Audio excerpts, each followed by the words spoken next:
I have spent a month in Shijo, experiencing the local lifestyle, eating with the locals, having conversations with the locals, and spending a wonderful time with everyone. I decided to study the local food in Shijo, however, I eventually narrowed down my topic to the local Muslim food. When I first arrived at Shijo, I have not focused my project on Muslim food yet. I wanted to explore the area and see what is the local delicacies, such as kwai, which is a rice cake, or the local cheese. However, Mr. Chi told me about the Muslim food and how only 15% of the population of Shijo is Muslim, so gradually I turned my research towards Muslim food or halal diet. Muslim food in Shijo is not simply food without pork, but a diet under strict rules, complicated procedures in preparing ingredients, and a role in the local Shijo community.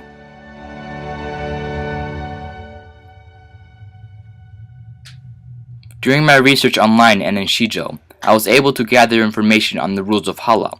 The Muslims have a strict rule of cooking, called the halal, or qingzhen. According from Miss Ma, who works at a bakery, in Arabic, halal means lawful. There are guidelines that they have to follow. In the guideline of halal, they have to kill the animal by giving it as little pain as possible. When the animal is killed, they cut the jugular vein and the blood is drained out. Miss Ma said they cannot consume any animal blood as well. According to halal diet rules, Muslims cannot buy or cook animals that are already killed. So if Miss Ma wants to eat beef, she has to go down to the local market. The local market in Shijo provides them with live cows, chickens, and sheep. They bring home the animal and proceed religious ceremonies with it.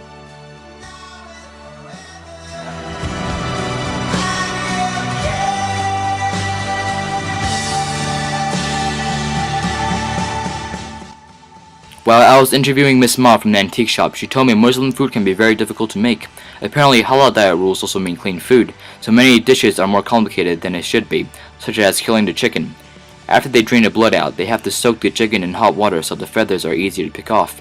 After picking off the feathers, they wash the skin. Then they cut the chicken open, taking out its guts, stomach, and liver. After that, they use a string to sew the chicken back together. The reason they use this complicated method is so the chicken can keep its taste and not get affected by the disgusting things in the stomach.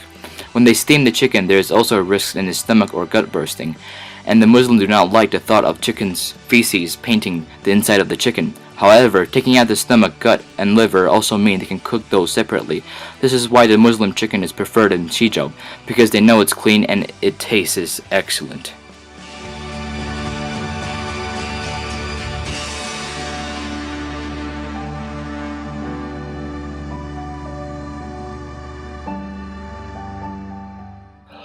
I have spent 23 days with the locals now. I have grown a deep connection with Miss Ma at the bakery. She never hesitated to answer my questions and loved to sit down and have a chit-chat with me.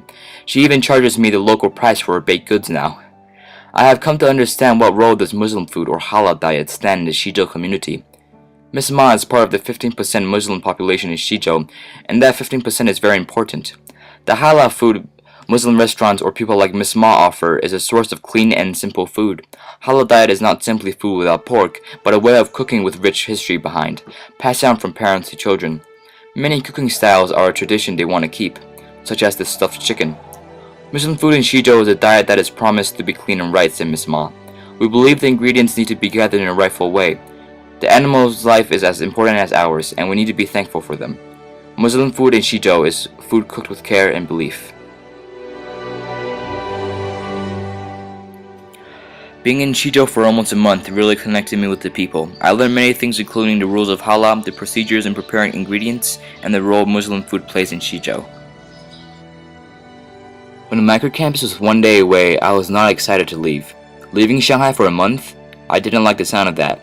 However, now that I've been here for 28 days, I've grown to be friends with the local community and socialized with them like family. Before I left for Microcampus, just the thought of interviewing strangers was crazy to me, but now I think it's fine. I would have never knew Miss Ma was such a wonderful lady if I did not interview her. I would not have been able to talk to Mr. Yang and hear all about his exciting stories while drinking tea with him for an hour and a half if I was scared to talk to strangers. Microcampus has changed me to a more open-minded person, and I am very fortunate to have had this experience.